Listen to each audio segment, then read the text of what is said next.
this is Will Bowen.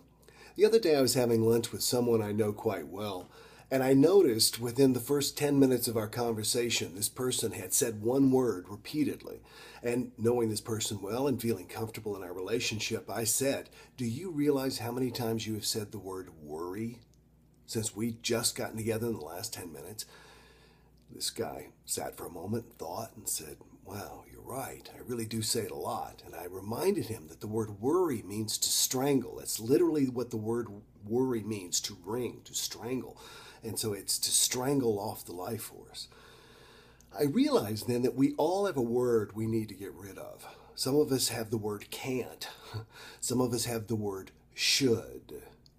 Some of us have the word bad. Some of us have the word have to.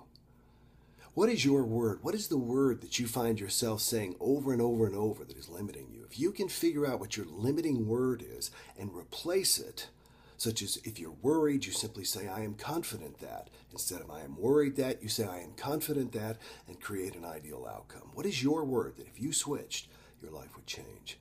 Figure that out, and all is good. You can find me on the web at willbowen.com. Enjoy today.